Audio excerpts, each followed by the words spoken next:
kelihatan ya Pak ya, kamera. Bapak, selamat pagi. Assalamualaikum Pak Mustafa. Oke, waalaikumsalam warahmatullahi wabarakatuh. Apa kabar Bapak? Alhamdulillah sehat, hidup berkah dan berkah. Wah, sepertinya bahagia nih habis piknik di kemarin ya. Ya, refreshing. Alhamdulillah. Harus ada. Masya Allah, luar biasa. Bapak, mohon maaf izin waktunya sebentar untuk saya belajar sebagai ketugasan saya sebagai calon guru penggerak. Bapak terkait kepemimpinan Bapak bukan hal yang ini ya, yang ini lagi apa? Baru ketika Bapak memimpin ini menemukan hal-hal yang sistematis. Bapak harus memutuskan sebuah keputusan yang sama-sama benar, tapi Bapak harus memilih salah satu. Iya, yang diprioritaskan. Oke, Bapak.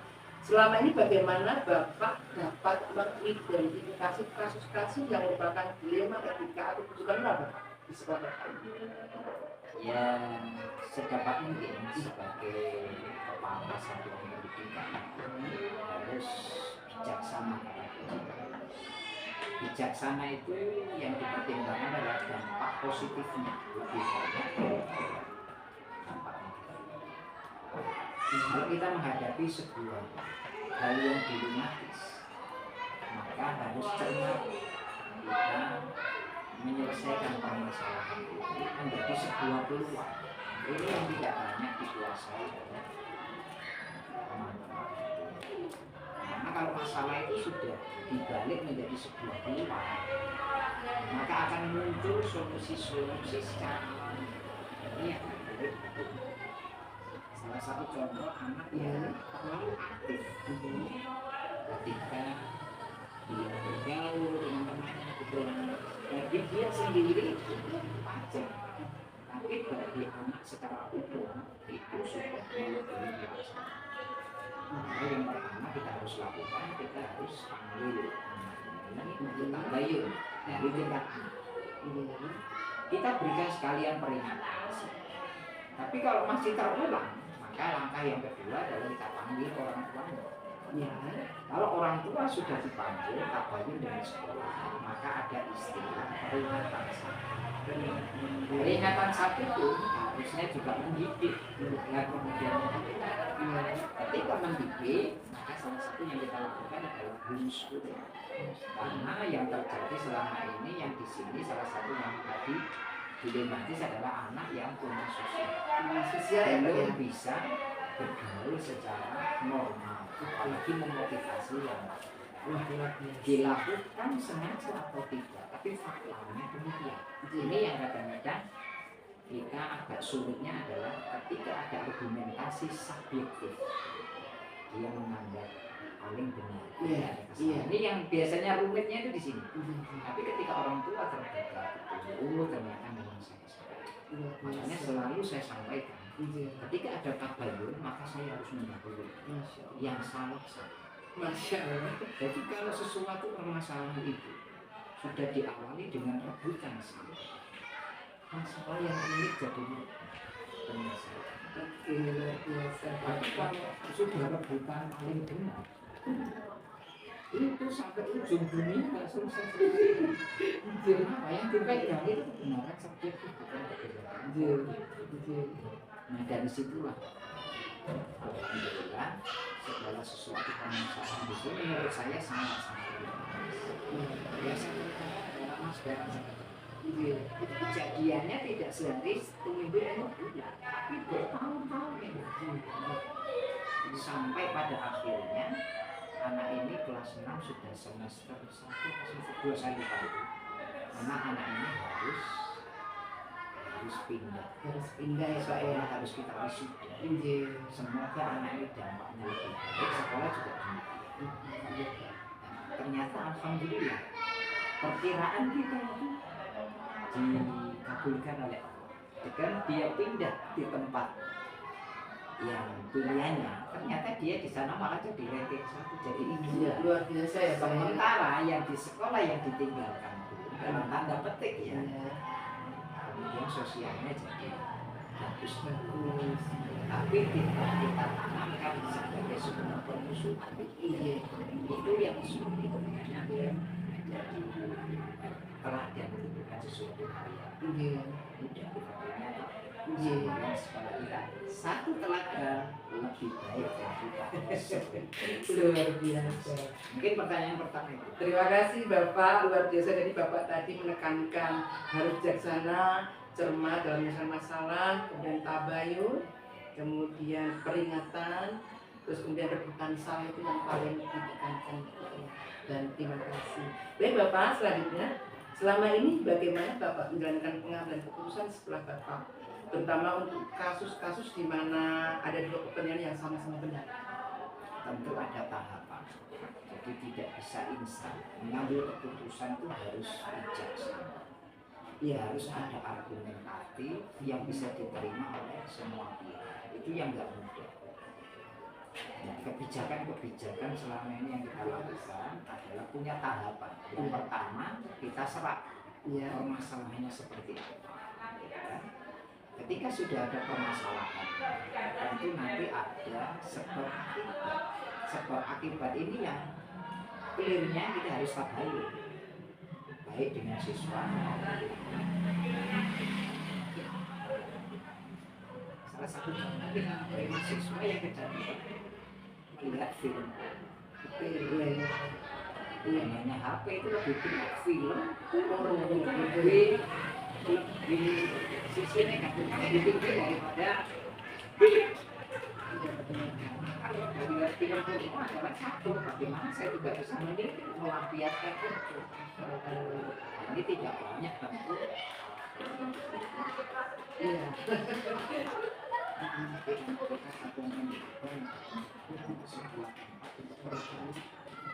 Maka sekolah kita harus menerima dan berupaya maksimal terhadap solusi terbaik syukur merugikan yang akhirnya sudah film yang negatif menjadi sebuah kegiatan dan prestasi. Alhamdulillah kita yang dalam penting dengan permasalahan seperti itu, energinya selama ini tidak pernah terbiasa karena dia punya hobi sepak bola. Tapi karena tidak ada solusi dari sekolah pulangnya sampai maghrib, dia didaftarkan ke klub, hanya akhirnya apa? Anak ya apa akhirnya pengawasan orang tua kurang maksimal, sehingga anak lihat HP, ada film yang menarik, ya itu energinya terbuang. Kalau kita tahu seperti itu, maka kita harus memberikan peluang kepada anak tadi untuk ikut sepak bola, meskipun anak yang lain tidak bisa. Anak ini sudah punya masalah riwayatnya negatif, maka khusus anak ini pengembangan skillnya harus kita dukung pulang habis dulu. Teman-teman yang lain enggak. Kenapa habis dulu? Karena klubnya mulai jam 12:30. Akhirnya apa? Energinya terbiaskan di sana dan baik prestasi. Itu salah satu yang menganalisis sesuatu itu harus benar-benar cermat, sehingga yang kita berikan solusi itu juga tepat. Itu analisis ya, sehingga kalau analisanya sudah tepat, maka solusinya juga insya Allah rasionalnya lebih biasa. Dari situlah kemudian orang tua dengan adanya perubahan 1 tahun di sekolah kita, akhirnya Mas Habibie bisa diterima juga di sekolah unggulan tahfidz Kalimantan. Kemarin Bapak dapat undangan, saya kenalin buat ini ya, saya juga salam sama buat Mas Habibie. Sudah jus 5 katanya belum. Masya Allah. Saya yang menarik adalah ketika dia di bulan pertama, kedua, ketiga, dia mencapai target dan dapat apresiasi dari pondok. Anak-anak yang mencapai target hafalan pertama kan boleh pulang 3 hari kalau nggak salah. Waktu itu diminta oleh orang tuanya karena bangga orang tuanya, kamu mau liburan kemana 3 hari kembali anak-anak dan sebagainya. Tapi Habibie ini hanya satu permintaannya. Masya Allah. Di sini hanya cukup membisikkan beberapa kata yang menurut saya itu hadiah terbaik buat saya. Apa yang dibisikkan? Pak Mus, Terima kasih atas bimbingannya selama ini dan saya tidak pernah kedamaian yang luar biasa ketika menghafal Al-Quran. Aku ini terus memakaikan makhluk Mas, itu merupakan sesuatu yang bisa kita pasti. oke, Itu salah satu contoh. oke, Apa yang misalnya harus punya iya, solusinya, konkretnya juga tidak hanya solusi biasa, tetapi berinvestasi. oke, oke, Makanya orang tua ini memberikan predikat kepada kita untuk itu kita memberikan wow, predikat siap, siap, luar biasa. Jadi Bapak tadi dalam pengambilan keputusan tadi Bapak bertahap, kemudian cermat, tetap argumentatif dan solutif dan analisis dalam masalah. Baik, terima kasih Bapak, luar biasa. Dan kemudian Bapak, langkah-langkah atau prosedur seperti apa yang biasa Bapak lakukan selama ini ketika dalam mengambil keputusan tadi? Jadi Langkah-langkahnya. langkah-langkahnya pertama tentu tema. Kita menentukan temanya apa yang akan kita bahas. Kalau itu temanya masalah, Ya, maka segera cari itu bukan masalah, tapi peluang. sebagai peluang ya, dipandang sebagai peluang ya Pak ya. Kalau sudah peluang, maka semangat kita untuk mencari solusi. Oke, Kalau sudah jelas permasalahannya, baru kita carikan pilihan solusi terbaik. Tidak sekedar standar selesai masalah. Tapi bagaimana ketika orang bermasalah itu bisa melompat, bisa memutar balik menjadi sebuah prestasi. Ini yang tidak banyak. oke, Karena langkahnya bertingkat-tingkat. oke, Rata-rata orang bermasalah. Target permasalahan itu adalah bagaimana anak ini ada permasalahan ada itu.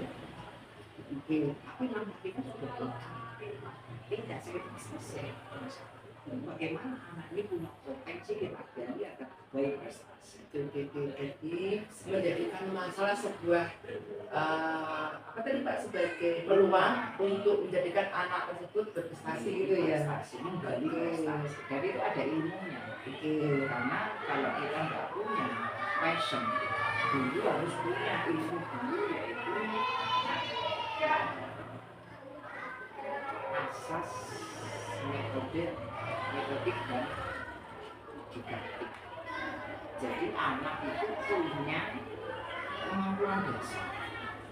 Dari sini kita harus mampu pendampingan yang tepat. Kemampuan dasar anak itu adalah pasti punya 3 dimensi kemampuan dasar: kognisi, afeksi, dan kalau kita sudah bisa memotret anak ini, anak ini sebenarnya kognisi, maka pendampingannya harus tepat. Nggak bisa anak kognisi kalau suruh pendampingan baik prestasi, dampingannya dengan lomba-lomba kayak secara fisik. Kalau langsung lama, itu ya pendampingannya harus tepat. Wah, ini harus selesai. Itu kognisi. siap, siap, siap. Ketika anak tidak dikognisi, nilainya anak tengah nanggung gitu, tidak jelek banget. Maka anak bisa diarahkan, kita coba suaranya, belakangnya, pantomim, mungkin dia dan seterusnya. Maka pasti akan di situ. Kalau tidak ditemukan di cucu juga karena dia aktif, nggak bisa duduk lama. Terlalu aktif. Aktifnya di mana dulu? Kalau di kaki ya dia bisa satu. Kalau kita sudah hafal itu, sinyalnya ya sinyal HP itu sudah Luar biasa. Berderet Bapak. Jadi Bapak tadi menentukan tema masalah, kemudian masalah dipandang sebagai peluang, kemudian mencermati pilihan sebagai apa, solusi, kemudian mengambil apa itu asas metodik dan deduktif, kemudian memotret kemampuan siswa. Itu adalah langkah-langkah Bapak yang Bapak lakukan saat memutuskan. Selanjutnya Bapak, hal-hal apa saja yang selalu Bapak anggap efektif dalam mengambil keputusan pada kasus-kasus di jalan, mungkin atau paling cepat mudah paling cepat dan mudah adalah bagaimana anak itu menemukan passion sendiri. Oke. Aku ini saat ini kemampuan di kognisi, afeksi atau kalau anak sudah menemukan, maka anak itu akan dengan sendirinya akan mengejar prestasi tadi. Yang menjadi PR bisa pendidikan secara umum. Anak itu bingung, aku itu punya hobi apa, aku ini punya kemampuan apa. Maka biar yakin harus didampingi oleh guru, kepala sekolah, kolaborasi PIT, pengumpulan orang tua. Kalau sudah nyambung, maka seperti kopi yang enak, laris itu pandai merangkum. Maka anak itu kalau sudah punya guru seperti kopi, maka sekolah itu seperti candu. Kayak asesmen dulu di awal gitu ya Pak? Iya. Supaya mengetahui kemampuan siswa. Oke. Aku itu pasnya di mana? Ini yang paling intinya permasalahan itu di situ sebenarnya. Ada banding, ada kenakalan anak, ada anak nggak semangat sekolah. Karena beliau menentukan passion. Iya. Hobi itu di mana ya, hobi itu kalau saya lakukan secara sungguh-sungguh itu dari prestasi. Siapa anak yang berprestasi? Cuma masalahnya menggali yang tidak. Sekarang menggali ya, menggali potensi pada muridnya ya. Oke. Anak butuh bantuan guru yang profesional. Jadi Bapak Belum profesional, maka sebenarnya ini adalah kegiatan guru-guru calon. jadi Maka istilah penggerak itu sebenarnya di situ. Iya Pak, Insya Allah.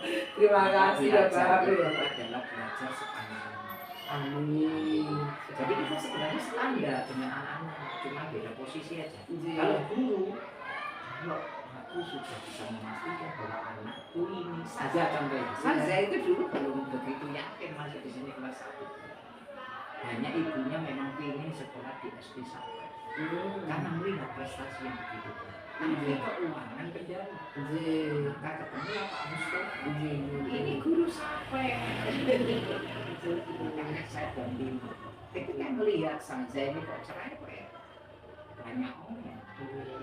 Maka analisa saya ini tidak di kognisi. Maka saya gali. Mungkin tak ngerti deklamasi, pidatonya. Dimana ada riwayat DTK pernah pidato juga. Wow. Akhirnya kita latih dari segi waktu terus gayanya seperti apa, dan kita kolaborasi alhamdulillah muncul kepercayaan diri terus 2 lawan kakak-kakak seperti itu. Dan alhamdulillah dari situlah dia percaya diri sudah mulai ikut event jadi dimanapun dia di dalam kota di luar kota. Makanya dia akhirnya sudah ketemu passionnya. Maka ketika dia mendapat apresiasi dia atau prestasi, berarti intinya kayak gini, maka dia dapatkan prestasi di atas ekspektasi yang di atas ekspektasi ya. Jadi targetnya mungkin standar anak dapat yang dia Bisa sama sudah seminggu aja ada uang. ini satu-satu. Oh iya. Siap. Oke, berarti Bapak menganggap bahwa menggali kemampuan siswa dan berkolaborasi dengan orang tua adalah hal yang paling efektif ketika Bapak memutuskan masalah atau kasus-kasus dilema. Iya, Dihajar ya Pak. Iya, Dasar pendidikan kita harus ingat, nggak bisa sendiri. Iya, Sekolah. iya. Izin, luar biasa. Jadi satu hal betapa kolaborasi itu menjadi sebuah keniscayaan. Oke. Untuk merubah yang tadinya sulit menjadi mudah. Wow. Yang tidak ada solusi menjadi banyak solusi pilihan. Akhirnya menjalani pendidikan itu sama Siap, luar biasa.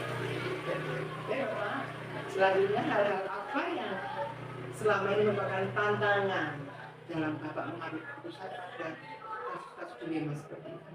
Tantangannya Bapak apa? Tantangan buat kami adalah sebuah Perubahan ya. sebagai kepala sekolah, sebagai guru harus bangga ketika dia sudah pada titik perubahan.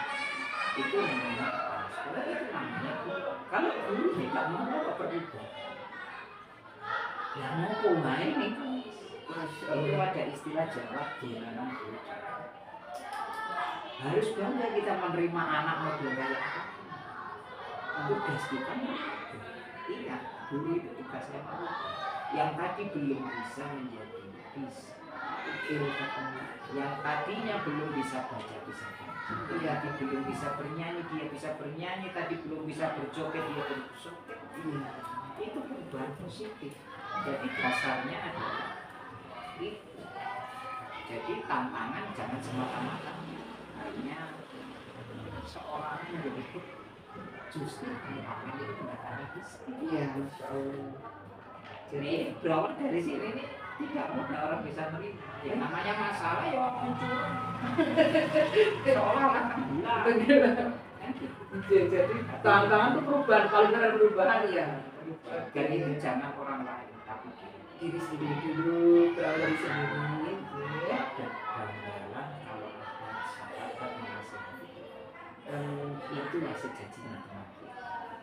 Karena yang diberikan nasihat ke kita, dia khawatir agar kita ini tidak menjadi orang yang tidak. Terima kasih. Tapi prakteknya di lapangan adalah kita suka justru orang yang tidak pernah mengkritik kita, justru yang sering muji-muji kita itu yang kita sayangi.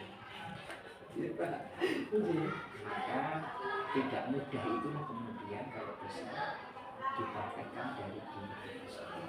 Kalau kita sudah bisa menasihati diri kita, insya Allah berkatnya untuk orang lain itu tidak ada waktu dan kapanpun selain agar kita punya nilai Terima kasih luar biasa bahwa tantangan terberat dari Bapak itu adalah ketika membuat perubahan, ya, baik untuk diri sendiri, guru dan siswanya. Tapi jangan lupa perubahannya nanti perubahan seperti apa. Perubahannya dimaksud adalah dari hal yang negatif Menjadi positif, ya. Ini yang tadinya belum kita prestasi menjadi positif jadi negatif jadi positif ya Pak ya. Ini dijelaskan itu Siap. dari positif menjadi negatif, nah itu Biasa menjadi prestasi. Baik, luar biasa Bapak, tantangannya berat juga ya Pak ya. Baik, selanjutnya Bapak, apakah Bapak memiliki tata cara atau jadwal tertentu ketika Bapak dalam menyelesaikan masalah di rumah kita? Apakah langsung selesai hari ini saat itu tidak ada masalah selesai atau menunggu saat itu berdasarkan berat, ringan, sedangnya permasalahannya gitu. Kalau mengenai waktu, kita harus luangkan waktu 24 jam. Oke. Oh gitu ya Pak ya. Penyelesaian masalah itu nggak bisa hanya diberi waktu 1 jam, 2 jam. Jadi saya sering kadang-kadang ada permasalahan saat ini di sekolah. Kemudian saya ada kegiatan di luar, rapat dan seterusnya, workshop, parenting. Maka masalahnya di sekolah tadi hilang. Iya. Tapi akan muncul lagi ketika nanti mungkin saat kami di rumah, saat bersujud di bumi yang langit membelah. Itu seringkali solusi kita malah dapat dari seperti itu. Harus saya apakan. Mungkin saat di sekolah belum ada solusi. Yang seringkali acap kali malah kadang-kadang ketika kita mengadakan muhasabah diri, pengakuan diri kepada Allah, betapa punya banyak keterbatasan diri itu ya. Oh yang maha masuk itu memberikan solusi terbaik untuk diri, untuk anak. Secara tidak langsung itu mengalir gitu, mengalir ini itu tidak kita minta. Maka ada istilah dalam ilmu tasawuf itu orang berdoa dia berbisik di bumi. Berbisik di bumi tak dengar ya Pak ya. seperti dulu itu bisa kita hanya mengandalkan keahlian kita. Kalau kita mau jujur, Iya. guru administrator ya saat ini, tapi guru yang benar-benar memiliki kategori bermakna itu malah justru guru-guru kita. Secara administrasi tidak begitu apa, tapi guru-guru dari doanya, dari keteladanannya, itu menjadi figur utama agar anaknya jadi profesional.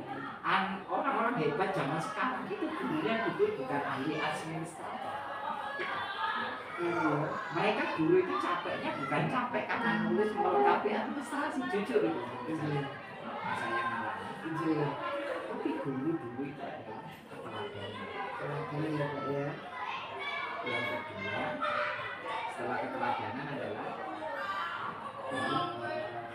pelajaran konkret sederhana yang diberikan kepada siswa-siswi. Oke. Jadi pada ini Bapak menekankan ketika Bapak menyelesaikan masalah itu Bapak melihat dulu berat ringannya sebuah masalah. Jadi baru bisa menentukan waktunya kapan diselesaikan. Secara alami ya perlu disegerakan. Oke, kalau belum sekali silakan. Kalau tidak ya tunggu sampai nanti mendapatkan.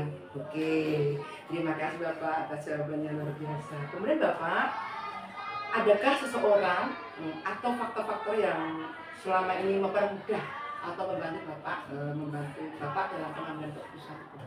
Adakah faktor-faktor orang lain? Ya jelas ada. Ada ya Pak. Sebagai makhluk sempurna itu harus kita tolak. Iya. Karena itu yang menyebabkan kesulitan dan membuat buntu solusi.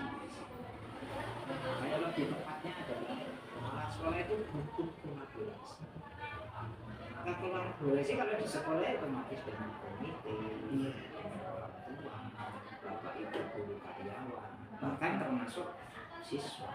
Dan siswa ya. Karena nggak bisa kepala sekolah menyelesaikan permasalahan secara bijak ditangani sama sendiri. Luar biasa. Bahkan itu masih butuh. Kalau kaitannya dengan permasalahan yang mungkin agak lebih berat adalah kita butuh psikolog, psikiater. Bahkan juga tokoh seperti ULD, unit layanan desa. ULDJ ya Pak? ULD. ULDJ ya Pak? Unit layanan disabilitas ya? Oke, luar biasa. Gurunya baru Yogyakarta. Wah, iya. Kita tempat kita ada 3 Pak Mus, Pak Adi dan juga ULD. Bahkan juga ada guru yang lulusan guru setelahnya. Iya, UNJ-nya. PLS. Tidak hanya sekedar formalitas. Alhamdulillah, terima kasih. Jadi yang jelas ada ya Pak ya? Ya tadi ada komite, ortu, guru, siswa dan bahkan libatkan psikiater dan buat Manusia dan guru itu kan dinamakan makhluk sosial. Masya Allah. Itu keniscayaan. Kalau mengingkari dalam hidup hanya hidup bisa sendiri, egois. Dia siksa dengan itu. Mau dari Maka berkeluarga kalau dia hanya sendiri nggak melibatkan suami istri. berat. Itu berat. Astagfirullahaladzim. Nanti lama-lama ya antri di pengadilan. Alhamdulillah. Kolaborasi itu di situ. Siap. Terima kasih. Baik Bapak, di penghujung pertanyaan, apa yang Bapak ambil hikmahnya dari kerja pengalaman Bapak dalam mengambil keputusan? Jadi dalam kehidupan tadi mengambil pengalaman Bapak apa yang dicampur? Pengalaman buat saya selaku Pembelajaran apa? Pembelajaran yang Bapak ambil? posisinya Iya, belajar. Iya, pembelajaran apa yang dapat Bapak petik dari pengalaman Bapak mengambil keputusan pilihan?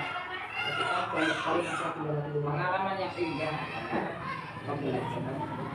Bagaimana ya Pak ya? Pembelajaran bermakna itu adalah sebuah pengalaman yang sangat indah. Pembelajaran yang bermanfaat, bukan menyedihkan. Yang indah, bermanfaat, ini dan membahagiakan. bahagia dan bukan menyakitkan. Dan Pembelajaran bermakna itu bagaimana? Pembelajaran yang sangat benar. yang sangat perubahan ya. Karena Bapak tadi adalah perubahan tantangannya ya. Bahwa bendera perubahan itu tidak bisa dilakukan secara instan karena kaitannya dengan karakter. Makanya manusia harus tahu bahwa usia itu sebagai salah satu karakter kunci. Perubahan itu tidak bisa dilakukan simak usia. Makanya kalau orang sudah usianya di atas 40 kok ngeyel, kita kalau sampai akhir hayat itu secara general kan baik satu-satu. Iya. Ada juga yang 40 ke sana usianya bisa tahu iya, itu salah satu contoh. Maka bersyukurlah kalau kita berkesempatan mendampingi anak-anak usia SD itu sangat mudah untuk kita coba dampingi memilih peran terbaiknya, menjemput bakat minat terbaiknya. Masya Allah. Itu sesuatu hal yang menurut saya sampai saat ini bisa happy, bahkan kebahagiaan kita akan dikenang oleh diteruskan oleh anak-anak. Mungkin itu bisa. Terima kasih Bapak untuk waktunya. Terima kasih atas ilmu yang hebat, pengalaman yang hebat dari Bapak. Semoga bisa menular ke kami para guru para Bapak. Selamat pagi. Wassalamualaikum. Assalamualaikum warahmatullahi wabarakatuh. Selamat siang Ibu Anti. Selamat siang. Ya Allah, terima kasih hari ini. Assalamualaikum Bu Anti. Waalaikumsalam. Apa kabar Bu Anti hari ini? Alhamdulillah. Ini Sehat. suaranya juga luar biasa nih sekarang. Oh, Kemarin saya dengar dari Ibu untuk gerang katanya nih. Aduh. mudah-mudahan bisa ini. Suaranya nanti bisa. Oke, amin amin. Baik Ibu Anti, saya Catur Lestari, Iya. CGP angkatan 11. Saya bekerja di SD Muhammadiyah Dinatan. Hari ini saya izin wawancara dengan Ibu terkait dilema etika dan apa namanya itu tuntutan moral, yang mana hal ini adalah sebagai bentuk implementasi saya dalam tugasan saya. Ibu, dalam kepemimpinan Ibu sebagai kepala sekolah di TK ini, barangkali Ibu pernah menemukan hal-hal yang harus Ibu pikirkan atau yang disebut juga dengan masalah dilema ya. Nah, ketika Ibu memutuskan masalah ini, bagaimana cara Ibu dapat mengidentifikasi kasus-kasus yang merupakan dilema etika atau kerusakan moral? Yang pertama, Iya. Agak keras. iya, kita amati dulu kasusnya seperti apa. Kasus. Ya, kita amati kasusnya, kemudian kita identifikasi Iya. masalahnya seperti apa, dari mana, timbul kenapa. Itu harus kita kumpulkan fakta-faktanya dulu. Tapi sumbernya juga harus kita cari. Jadi mengamati, Ya. kemudian mengumpulkan fakta, Ya. untuk mencari kebenaran, Ya. sumbernya juga harus valid.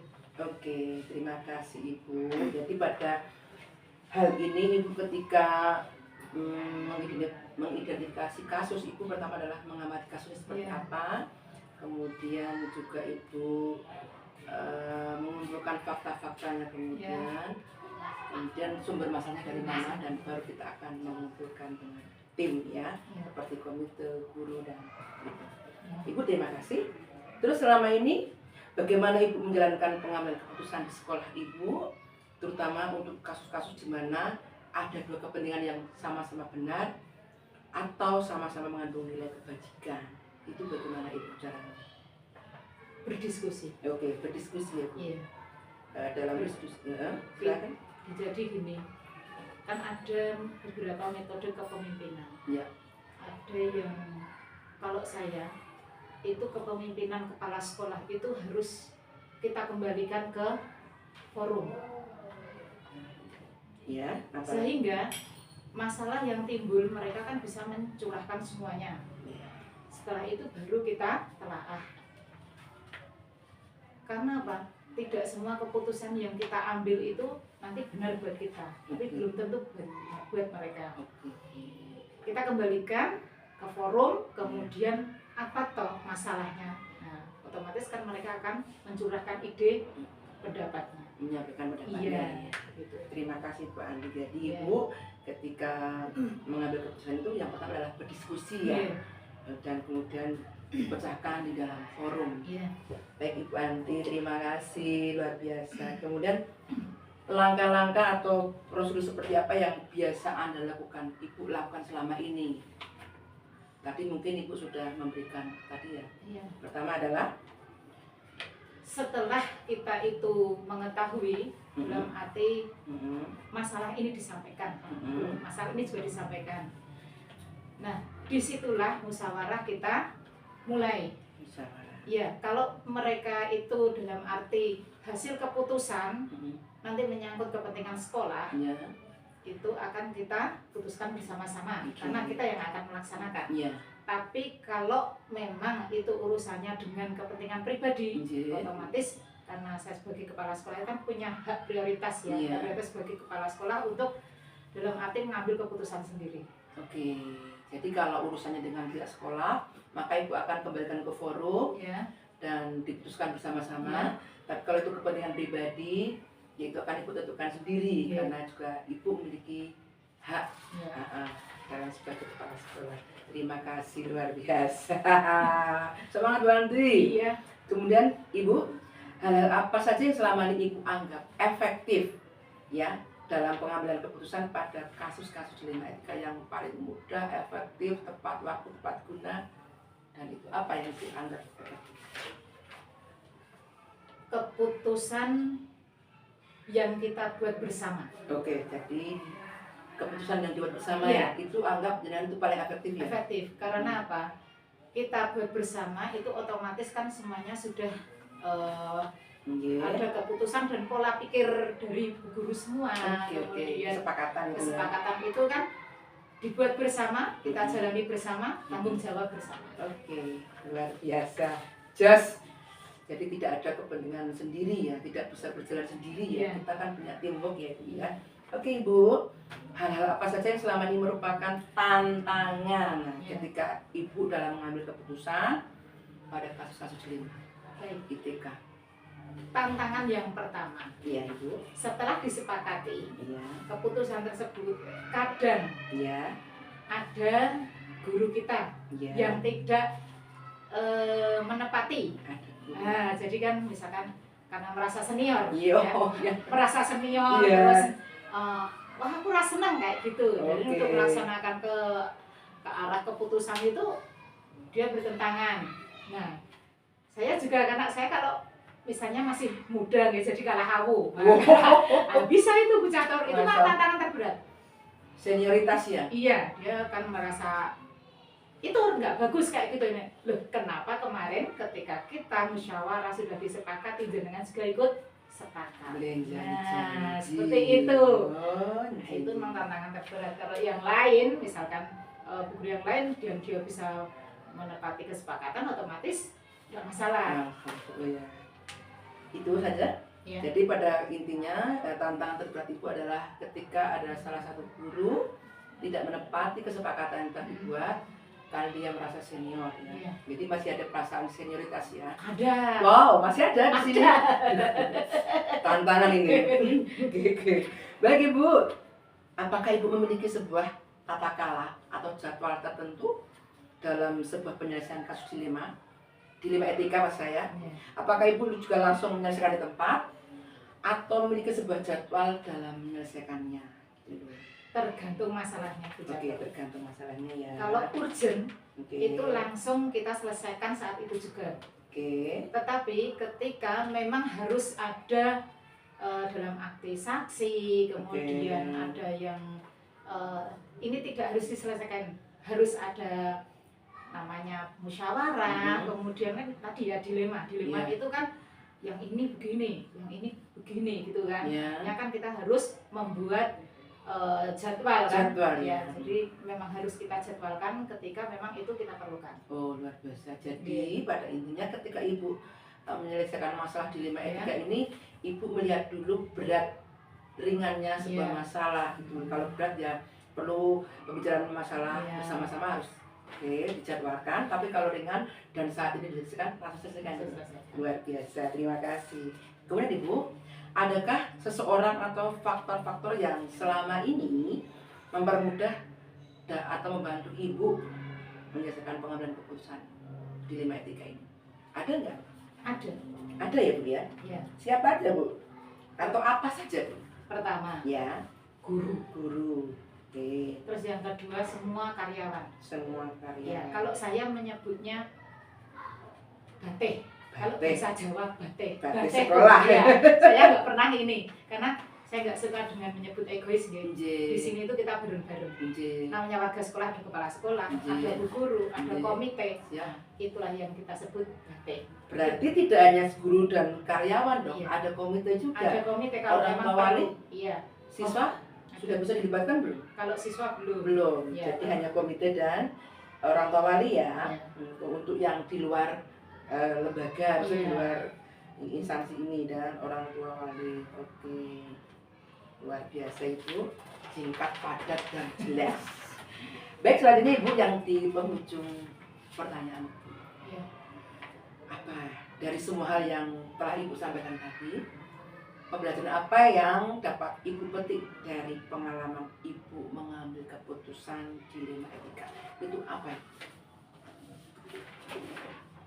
Saya memegang teguh dengan cara menyelesaikan masalah apapun itu dengan berdiskusi atau musyawarah, mencari jalan keluar. Semua masalah itu semuanya ada solusinya.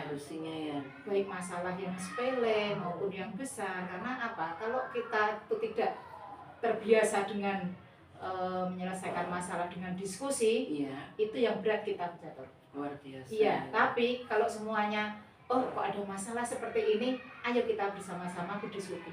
Bukan hanya masalah dilema, tetapi juga melaksanakan program-program sekolah selanjutnya. Misalnya ada program apa, selalu biasanya kita bahas di Kombel, ya, di komunitas belajar, yang setiap hari Jumat. Nah itu di situ kita curahkan semuanya, mau curah pendapat atau mau ide-ide yang mau disampaikan, seperti itu. Oke, itu Ibu. Baik, luar biasa Ibu. Ternyata di dalam wawancara ini saya mengambil kesimpulan bahwa Ibu selalu menitik beratkan pada musyawarah. Jadi pengamalan Pancasila sila keempat ya Bu ya. Luar biasa Bu Anti. Terus menjadi orang baik, terus maju, terus bersemangat dalam mengembangkan hal-hal yang baik di sekolah ini. Terima kasih atas waktunya. Semoga bermanfaat. Sehat selalu Ibu. Selamat siang. Assalamualaikum. Waalaikumsalam.